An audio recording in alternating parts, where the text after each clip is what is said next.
Hey, what up, everybody? I got one more clip I want to come at y'all with. Uh, some of, some of y'all may or may not have seen the halftime show with Kendrick Lamar and all that, but Amala here has took time to break down the halftime show. And with that being said, let's get into it real quick. Well, maybe not real quick, cause it's just like a 40-minute clip, but I hope y'all give me at least a half hour of your time. Let's get it.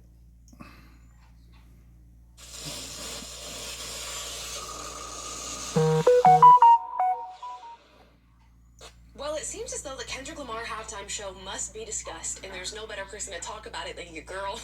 Because not only do I love Kendrick Lamar, but I also happen to be right of center when it comes to politics, and this has become an increasingly political halftime show to talk about. And I feel as though it needs an explainer, because so many people are walking away from this halftime show, left, right, and center, and they are extremely confused about what they've watched. They've missed some of the symbols, the meaning, the underlying message to this show, yet they're throwing out critiques or praise towards this halftime show, and I feel like a lot of it is missing the mark. So here we go. We're going to explain some of the most significant moments that took place during the Kendrick Lamar halftime show for those of you who didn't get it or didn't care to, and I'm not going to be doing it alone, guys. You guys have been wondering, where's Taylor been? Where's Taylor been? Where's Taylor been? Taylor's right here, okay? Boom! Hey, I'm still alive. This is like my proof of life video.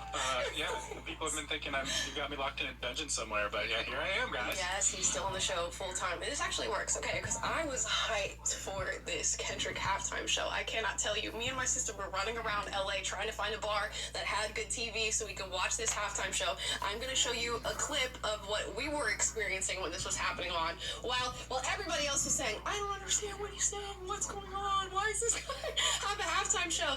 This is what was going on in our part of the world.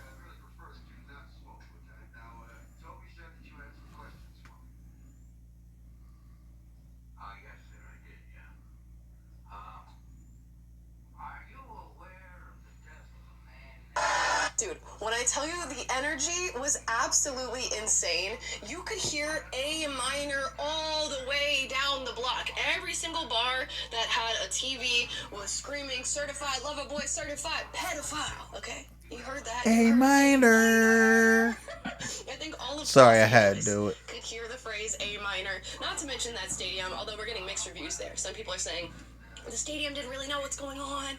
Others were saying they were really getting hype during Not Like Us. But nonetheless, this has to be discussed. And let's start off with the topic of just the general background on this show, on Kendrick Lamar, because a lot of people are calling into question his influence, why he was even chosen to be the Super Bowl halftime show, which this is not the first time Kendrick Lamar has done the halftime show. Two, baby. Two. So, obviously, this guy has significant influence. We're talking about this year. 5 Grammys, I think 3 #1 songs, a #1 album, 22 Grammys over the lifetime of his career, 86 million monthly listeners on Spotify, which is more than a lot of your top artists, including Beyonce. Okay, he's got a Pulitzer Prize for his album Damn. To Pimp a Butterfly is recognized largely as one of the best rap albums, maybe even one of the best albums ever created. I mean, the significance of Kendrick Lamar, his influence of not only rap culture, but just culture in general, cannot be understated. So when I'm seeing people who are saying, who even is this guy? This is the first time I'm hearing about him. I don't understand a single word he's saying. I'm thinking, you're probably just not putting in the effort to know who this guy is or to hear the words. And Taylor, I know you heard similar sentiments. People are kind of like, what is going on? What is going on here? Yeah, well, I mean, thanks to knowing you, I knew enough to know that, to know what I don't know, so to speak, that, like, okay, I understand that this is a huge guy. It may not be necessarily, like, my favorite artist or cup of tea, but I understand that this guy is, like, absolutely massive and super well known by people. But it's really funny, because speaking to, like, ignorance, I know you as, Sporty McSportington, don't really pay attention to sports, so I figured Alma's probably not even watching this, and I was, like, sending you tweets during the Super Bowl saying, like, oh, well, here's what people are saying. I think the Super Bowl halftime performer just made some like racial commentary or something like that. I was trying to like explain it to you in the DMs, and then I open up Instagram and see you vibing to the music and dancing, and you went to a bar to watch this thing. So I'm like, okay, I don't need to explain anything to her. And in fact, the more I watched of that, it looked like you needed to be explaining it to me, which is when I watched it, I was like, this is so you, because this is kind of your role as the cultural translator for a lot of trends on TikTok for Gen Z, what's going on, and this is another instance in which the mass culture kind of zeroed in on a place of your expertise, and now you get to unpack it for us. But yeah, it definitely went over a lot of people's heads, largely myself included. Yeah, I was at the bar screaming. And mind you, this is not like a racial thing. People were saying, only black people are going to understand what's happening right now. The bar that I was in had people of all different races, and it was honestly predominantly white, and everybody was screaming these songs. So I just don't know what people are talking about when they're talking about a lack of influence with Kendrick Lamar. As I said, his influence cannot be understated, but I digress. We're going to get into some of the imagery that was present in this show. Immediately as this opened up, you could tell this was going to be a theatrical performance, with how everybody was showing up, with Samuel L. Jackson, who we'll get to in just a moment, with the camera work and like the cinematography of it all, the costumes and the outfits, which I'll show you guys here. You can see just the American imagery is super, super heavy here, making the American flag as Kendrick Lamar is rapping in between it, sitting on cars, as Kendrick Lamar is from Compton in LA. I'm in LA right now, shout out to LA. There was a lot of Los Angeles imagery. That sort of culture you could see was very present throughout the entire show. These girls, which, oh my gosh, 6, 7, 8. They ate, okay? You are not, if you are coming on this channel and thinking, I'm gonna find another conservative dogging on Kendrick Lamar, not me. Where is she? Not me, brother, okay? I can recognize talent. Even if I don't agree with the politics, a lot of the politics that was underlying in the show and some of the sentiments he was trying to share, I recognize artistry when an artist is present, and I can appreciate somebody who may be sharing a message that I disagree with, but is doing it fantastically. And if that didn't land for a lot of y'all, hopefully by the end of this video we can find something that you can appreciate from this show. And if we can't find something that you can appreciate, maybe I'll give you the proper tools to critique the show, since a lot of you said you couldn't even hear a damn word he was saying. So we'll get into that. But yeah, a lot of American imagery. So you could tell right off the bat that Kendrick Lamar was giving commentary about America, about the American system, about black life within the American system. And he's done that throughout his entire music career. If you listen to his albums, if I could recommend To Pimp a Butterfly and Damn, you will find a lot of discussions about what it is like to be black in America from a really nuanced perspective, too. This is not like mumble rap, I'm just gonna go out here and ad-lib and throw words out there and talk about gangbanging and drinking and things like that. And I think a lot of people just made that assumption because Kendrick Lamar is part of the rap genre without actually looking into the words and what he's saying. The man is a wordsmith. The man is a poet. And if you go and single out any of his songs and read through them, guaranteed you're going to find wordplay that is honestly unmatched in a lot of ways within the rap game right now. But, that's just me. We'll go through the song list real quick. I'm not going to go song to song throughout this whole show. I would play the whole show for you and go bar for bar if I could, but I don't want to get copyright on this video right now. So we got Squabble Up, Humble, DNA, Euphoria, Peekaboo, Luther, and All the Stars, which is where SZA comes out, Not Like Us, TV Off. Y'all let me know in the comments down below if I missed any of those songs. I urge you to go and listen to those songs if you feel like you couldn't hear what he was saying during the show. But right out of the gate, Samuel L. Jackson pops up on screen, and we're going to go through the imagery and the character that Samuel L. Jackson is playing, but I gotta play it for you. We're gonna run a few clips here so that you can see his part that he played, which honestly, super cool. As soon as we saw Samuel L. Jackson, the whole bar was screaming. But let's hear him. It's your uncle, Sam, and this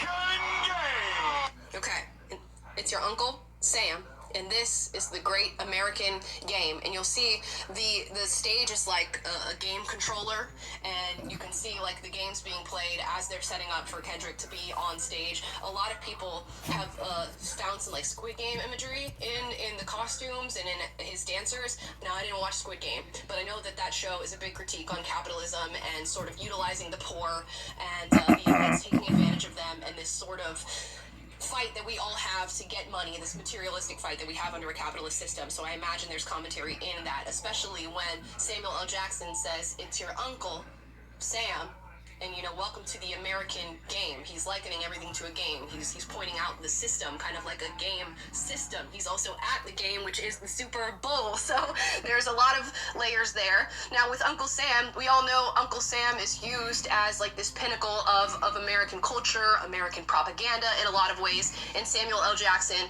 taking on that role is very fitting, not only because Samuel L. Jackson is a pretty significant figure within Black culture, but he's also known to play not only this like American icon within Blackness, but he's played a lot of like Uncle Tom type roles. If you've ever seen Django Unchained, super famous Quentin Tarantino movie, in that movie Samuel L. Jackson plays a character named Steven, and Steven is a house Negro that works for Leonardo DiCaprio. Leonardo DiCaprio is his master, and I would play you clips from that movie, but I can't.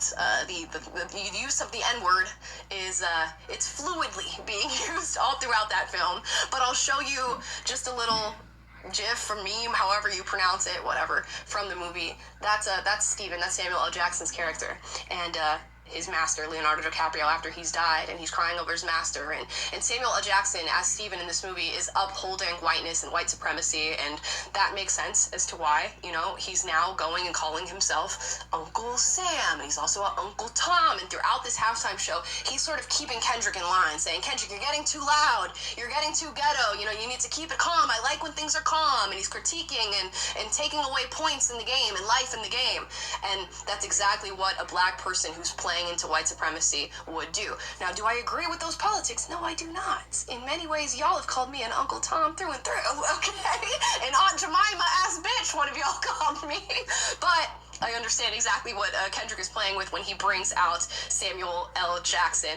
And it's also in reference to like other work that he's done with Spike Lee. I don't know if you guys have seen any of those movies, but Samuel L. Jackson is very present within the Spike Lee lexicon. Now, we're going to play a couple more clips of Samuel L. Jackson and analyze what he's got going on there. Too reckless, too ghetto. Mr. Lamar, do you really know how to play the game? There you go. Mr. Lamar, do you really know how to play the game? Saying if you're gonna be Black in America, you better, you know, keep it in line. Have a little decorum, okay? Have a little class. And that's what's gonna get you through. And Kendrick Lamar is really pushing back on that because he's a poor kid from Compton who made it in just analyzing words, becoming a wordsmith, becoming a poet, and despite being born into a place of low economic status and high crime, he makes it in the rap game, and wholly based on merit, which we're gonna get to in talking to the conservatives that didn't like this show in just a moment. Let's watch another clip of Samuel L. Jackson. Tighten up! See a bunch of homeboys. Yo, culture cheat code. Scorekeeper, deduct 1 life. Okay, scorekeeper, deduct 1 life. So now we're going back to like the game motif of us playing a game this entire time that we're in here. And he says you brought your homeboys with you, and that's the way that you've sort of cheat coded the culture, is by banding together and creating a culture of homeboys. At least that's my interpretation. But he's saying, you know, scorekeeper, deduct 1 life, because that's the way a lot of Black Americans view their lives being taken in American culture. It's because, you know, there's the banding together of Black culture, and it's a culture that people don't appreciate or they've deemed to be ghetto and too loud and too aggressive. So take 1 life. He's not even saying, you know, take points. He's saying, you know, take a Black life here. Again, I don't agree with the politics, but we gotta understand what we're talking about here. Let's run another clip. That's what America wants. Nice and calm. You're almost there. Okay, now when you're hearing that doom, doom, doom, doom, doom, everybody knows Not Like Us is about to play. Not Like Us is about to play. Now, if you are not in on the drama there, if you are not in on what's going on with Not Like Us, Drake and Kendrick Lamar have had the biggest rap beef of a century going on. The whole world has been, you know, at the edge of their seat waiting to see who's going to hit back at who.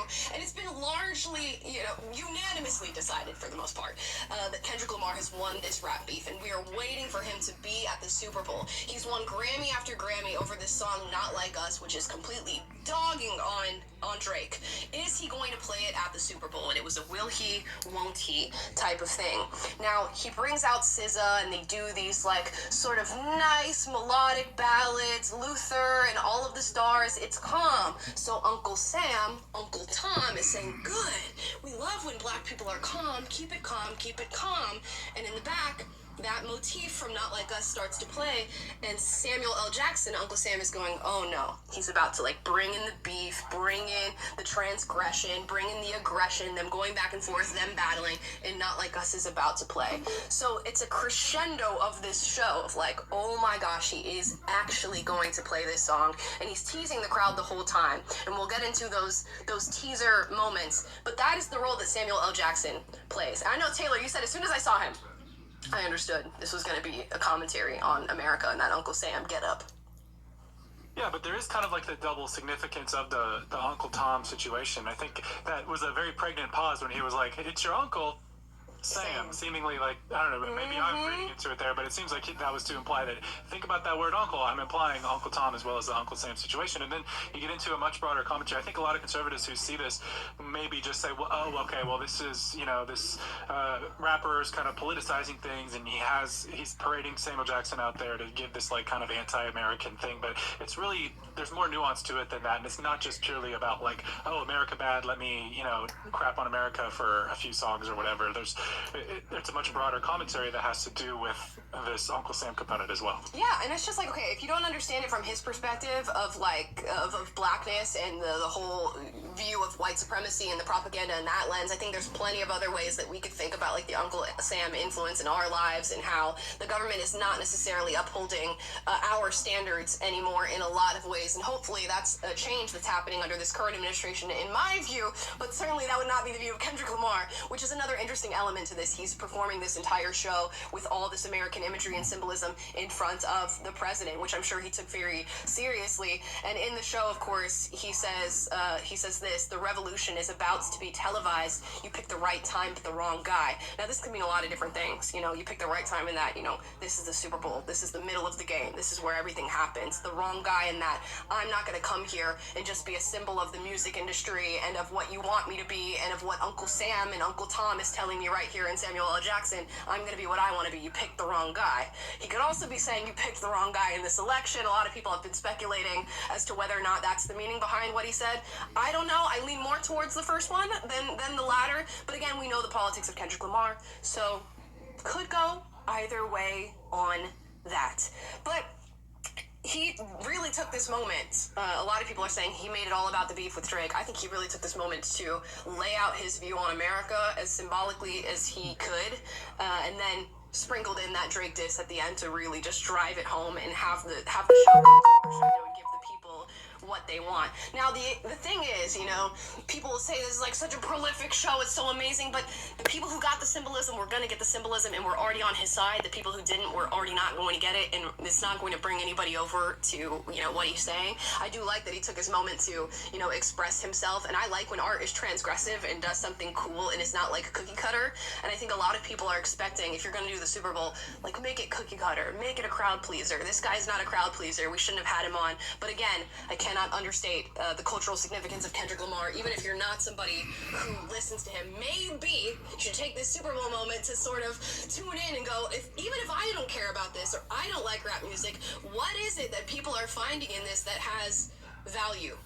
Now, it's Not Like Us. The whole time he's teasing, is he going to play Not Like Us? Is he going to do this? Is he going to diss Drake? And again, conservatives, we're going to get to this because this diss of Drake is actually pretty culturally significant. Now, he says this in the performance. I want to perform their favorite song, but they love the soup. Ooh, I want to perform their favorite song, but they love to sue. Okay, so a lot of people are saying, you can't play Not Like Us during the Super Bowl. You're calling out Drake by name. He says, say Drake. And he just looks dead at the camera, which we'll get to in a moment. You are saying that he's a pedophile that likes little girls, and you are calling him out directly by name. That's a defamation case waiting to happen. The NFL likes to keep it clean during the Super Bowl for the most part. Rihanna did a little bit of, dancing up and down and dancing sexually, and we've seen a little bit of that during the Super Bowl, but not like this. He's not going to be able to do Not Like Us. And he goes straight into the song, and he does it after teasing it for just a moment. Now, again, he gets into some political speak. He references reparations in this moment, where he brings up 40 acres and a mule. 40 acres and a mule. This is bigger than the music. Okay. Which is funny because he's like, 40 Acres and a Mule, guys, this is bigger than the music. And then everybody on the other end of it is just like, worst halftime show ever. I couldn't understand the music. I didn't like the way it sounded. When he's just literally telling you, maybe don't focus on the music, focus on what I'm trying to tell you. But if you didn't like it, you didn't like it. I understand. But 40 Acres and a Mule is present all throughout Kendrick Lamar's work. He really loves to bring up this reference to reparations and talk about the fact that there was a failure of the enslaved people to be given reparations, that 40 Acres and a Mule, after they were freed. I think throughout, oh my gosh, sorry, the album is escaping me, but you can look up this verse or what he says, and he constantly uses this throughout different songs. He'll say, you know, what do you want? You a house, you a car, 40 acres and a mule, a piano, a guitar. And he goes through all these different things that the black culture is looking for in this moment, and the materialism that we now seek in having success. And, you know, he says that he can see that it's evil, and he can see that it's never going to lead anywhere, and that there's going to be this constant drive and this constant fuel to gain more and more and more material things, more money, and that's fueled by the industry. It's fueled by his own ego. It's fueled by his own materialism.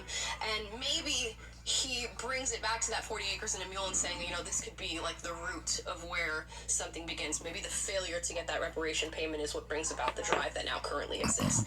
Now, do I agree with that? No, but it's an interesting bit of commentary. And if you say I don't understand him because he's mumbling or whatever, just look up the lyric and listen to it, because it's really interesting. And if you disagree with the perspective on blackness and white supremacy and America being a system that holds down black people, I think it's paramount to engage with people who have the most influence in sharing this narrative and understand why they're saying it and how they're saying it. And that's how Kendrick is saying it. He's not some rapper that's just coming about like talking about, I don't know, like sipping lean and fucking bitches. He's like really talking about real American history, tying it into the current state of black culture and trying to weave those threads for people. And it's resonating with the people who agree with him. So maybe it should resonate a little bit with people who disagree so that you can engage with it and engage with it on its merits. Yeah, and I mean, my first instinct when I hear the 40 acres and a mule brought up is usually like, okay, they're gonna, you know, try to cast America as this terribly oppressive place. But I think there's more to the story with Kendrick Lamar, with the way that he's, and kind of alluding to what you talked about before with this idea of getting to where he got on the merits. And for me, it was less like 40 acres and a mule, oh, America sucks, it's the worst, and I'm so oppressed and I can never do anything. It's kind of like 40 acres and a mule, I had this setback, and yet through my hustle, through the purity of my art, through, you know, my willingness to just go out there and get after it, I've achieved something, and I've been able to transcend. Even, America messed up with, with reparations at that time, but I'm still, coming through because of my hustle, because of my game, because of my grind. And so there's elements of critique of America there, but there's also like not this sort of excuse making and victimhood that you typically get when that's brought up. At least it seems so in the more recent years. Yeah, 100%. Like, for those of us that like to talk about meritocracy, especially on the right, okay, you've got no better example of meritocracy than Kendrick Lamar, especially with all the criticism he's getting on the other end of doing this halftime show. I mean, he's there based on merit, because I think in a lot of ways, the powers that be might not want somebody like Kendrick Lamar doing a show like this and at this time and in this way. Now, we're going to play into the main part that everybody was waiting for. Not like this, we're going to call out Drake by name. Here's the...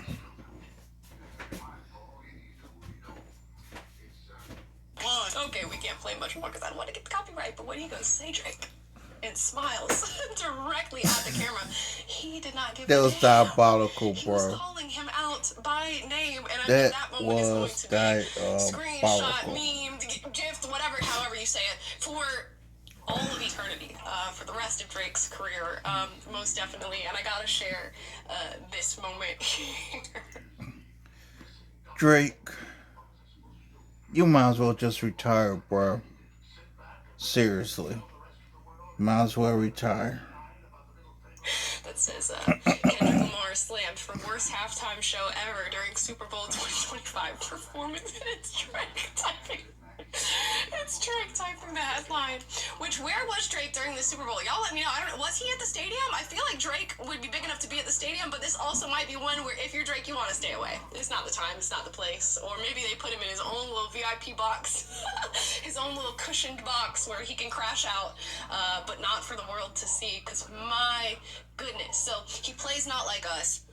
he gets into the certified lover boy, certified pedophile lyric. Now, he can't say pedophile during the halftime show, so he just leaves that blank and sort of like ad-libs over it, and the entire crowd screams pedophile.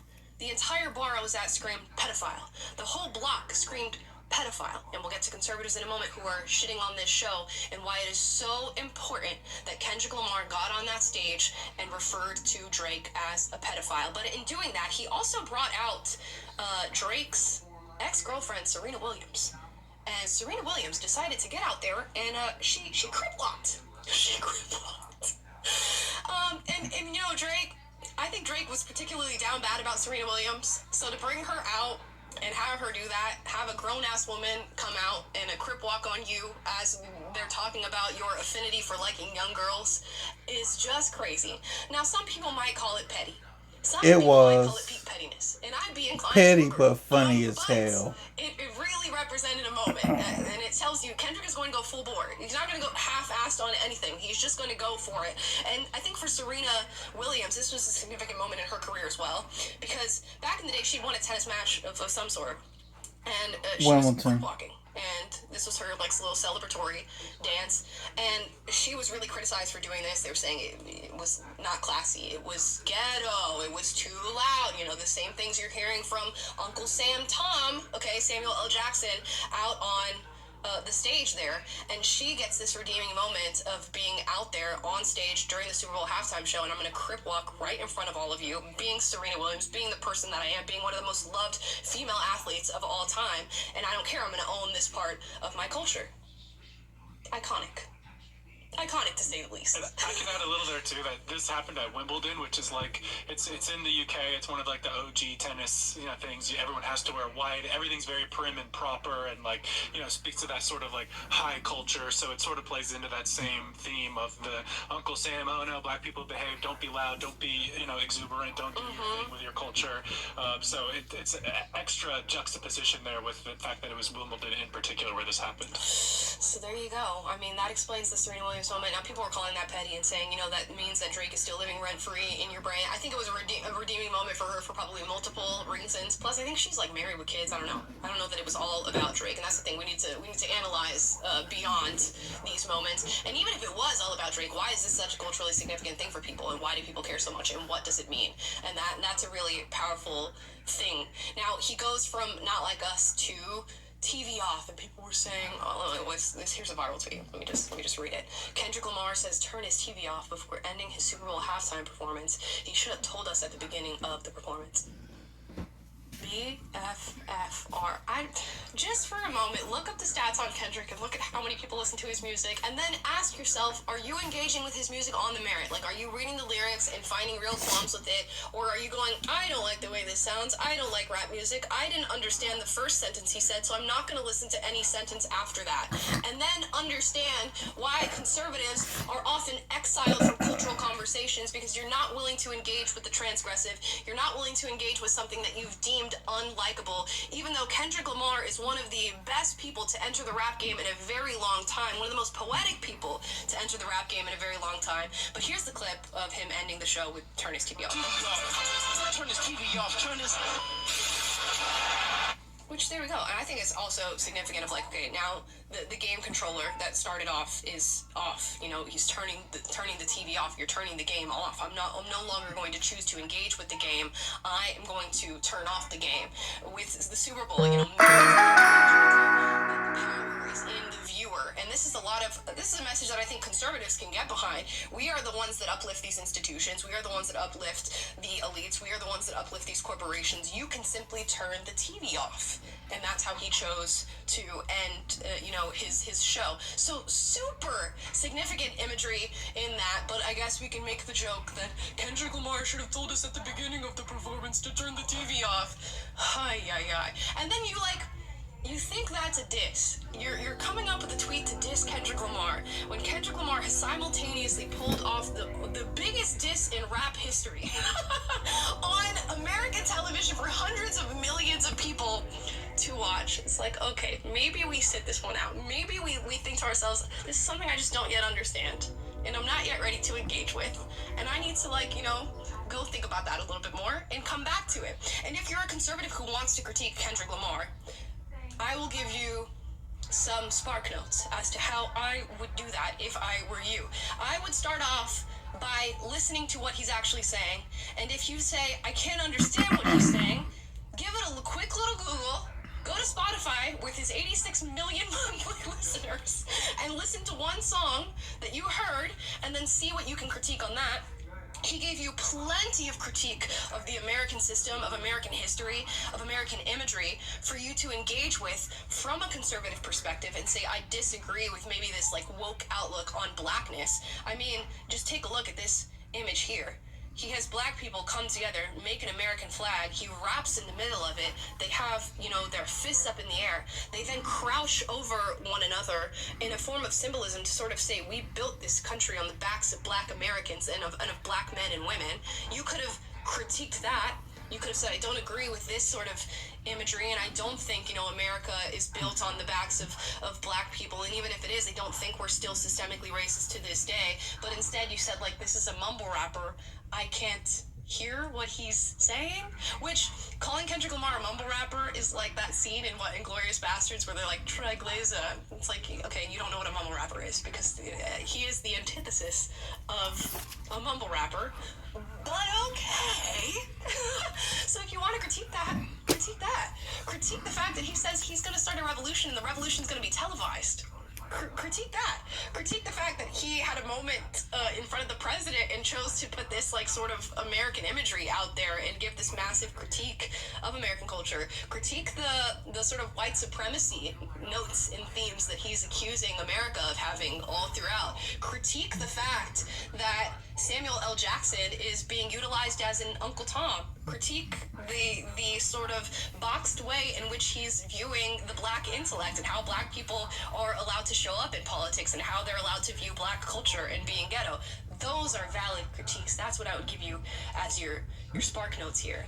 And if I could find something that you could actively appreciate in this show, I mean, there's a lot going on, but meritocracy being number one. I mean, Kendrick Lamar's got where he's at, you know, purely out of merit. So that should be something to appreciate, because that's what we've been screaming from the rooftops. We want meritocracy. That's where Kendrick Lamar ends up in the hierarchy of meritocracy. He's not a DEI hire to the rap industry. He purely got there because of his words.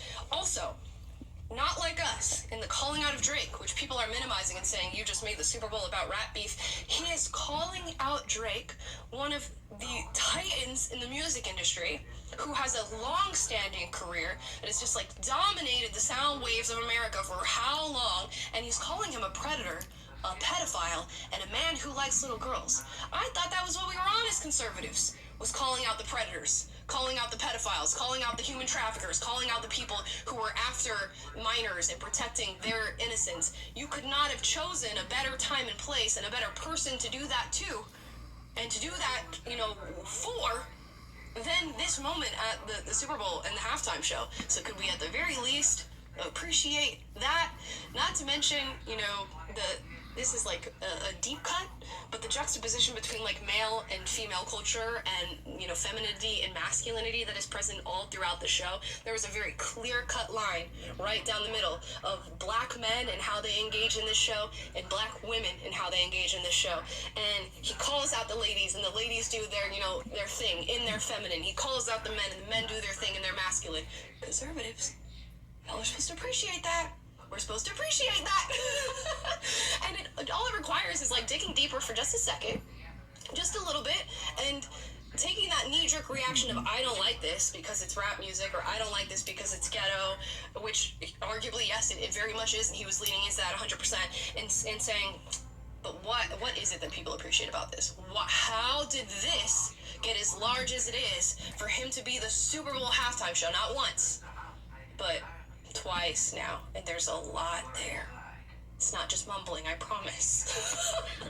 I was telling you before when we were talking about the show today that it reminds me of, like, in my experience, like learning foreign languages. My family lived overseas and I had to learn foreign language, and like it all sounds like gibberish to you, until you kind of like slow down and you can recognize like, okay, wait, this word sounds exactly like it does in English. It just, you know, they have this little different spin on it, the grammar, the structure, and then it all kind of like, oh, if you invest a little bit of time and it's a little bit of effort required, a small amount of effort to put together, okay, there's actually something of merit here, and then hey, you acquire new language. Or reading a book. If I'm reading a book and I kind of zone out for a minute, I miss the meaning of a sentence or two, then okay, I have to go back and like put that together, and yeah, that takes some effort, but then I'm learning I'm appreciating this art form. I'm appreciating the substance of what this book is telling me, and I feel like with this in particular, it's like it's not an easily necessarily digestible thing if it's completely foreign to you, but it doesn't mean that there's not substance, and it doesn't mean that there's not high art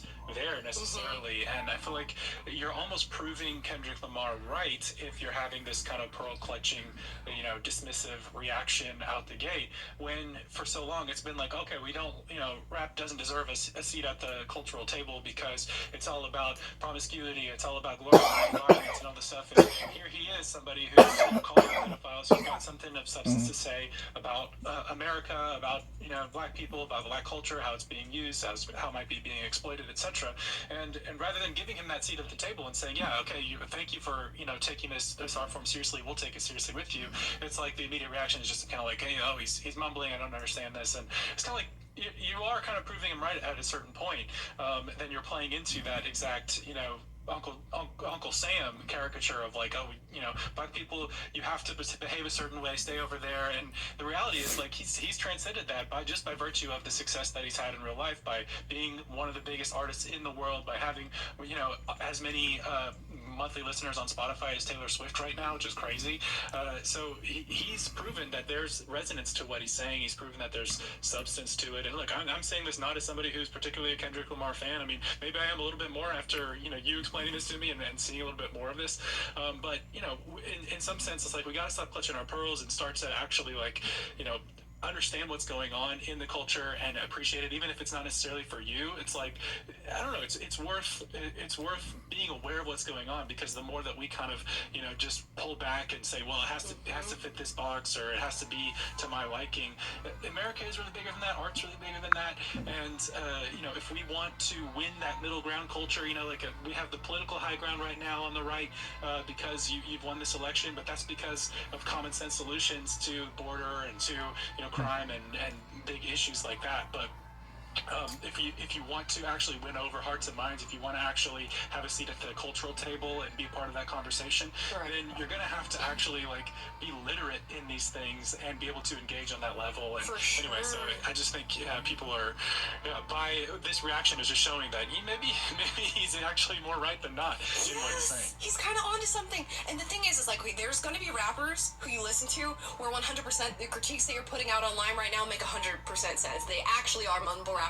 When you look into their lyrics, they're not talking about anything. They're talking about like shaking booty and doing drugs and, you know, getting prostitutes and pimping people out and gangbanging and all this stuff. It's not Kendrick. And if you take the time to look into his lyrics, he's already safeguarding himself from the arguments that people are going to make about him in the performance itself. That is who Samuel Jackson is in that performance. He is you if you are critiquing this halftime show without actually engaging in it. He does it for you in between the songs. He says, no, it's too loud, it's too ghetto. You know, he's saying, essentially, I don't understand what you're saying. What is this? You're bringing your homeboys out? I don't like it. Deduct one life. He's doing all the things you're doing on Twitter, and he already did it for you in the performance. So he got ahead of you in your critique, and is basically saying, now, if you're going to say something that I already haven't said, you know? Like, go ahead and do something new, do something nuanced, and people are then falling into the trap and not doing the nuanced thing. And I could go into a whole other video about how Kanye West is doing that to everybody right now, but we're not ready for that conversation. We're not ready for that conversation. Nope. Now, in one of Kendrick Lamar's most famous songs, All Right, he plays a Fox News excerpt, and I believe, what's the guy's name? Geraldo Rivera or something like that. He's a really big Fox News host. And if you listen to the song, he plays the clip where Geraldo says he has done more damage, or hip-hop has done more damage to young African Americans than racism in recent years. And this has been a commonality in Kendrick's work of sort of getting ahead of the criticism of his work so that you can engage with it on its merits and you can engage with what he's saying. And I cannot urge you more if you're going to check out a rapper in this lifetime and actually engage with rap in any way, shape, or form, have it be Kendrick Lamar. Listen to a few of his songs and see what you find in it. Or if you don't want to listen to it because you don't like the way that rap sounds and that makes you kind of like shut off a little bit, look up the lyrics to some of his songs, and I'm trying to think of like more docile ones that like they can be a little bit more palatable. But honestly, just like jump in the deep end and listen to some of his popular songs and see if there's anything that you find in it. Maybe start with the ones that were featured in his halftime show and see if there's anything there. And if you get to the other end of it and you're like, I still don't like this, at the very least you can say, I actually engaged with it, and I didn't just like shut it off as something I didn't like because I don't like it and because I don't like what this represents and what this means. And then you'll have way more ammunition to critique the thing you've seen than I didn't understand him, and therefore I don't like this. You know, Super Bowl is about crowd pleasing, and this was not a crowd pleaser. Now I'm gonna get off my, soapbox. This was just, y'all, this was the right crossover for me. Rap and politics is where I'm at, and I haven't had the chance to really go in depth about these things, and now Kendrick Lamar gave me the perfect opportunity to do so. Do I agree with a lot of the political symbolism that I watched in the halftime show? No. But do I completely understand the perspective? Absolutely. And there's one bee howling in the background to let you know that he understands as well, and he was in fact screaming A minor at the bar with us on that day. And as my dogs are howling, guys, those are my thoughts on the Super Bowl halftime show. I could go on. This has See been y'all like later. 40 minutes. I could go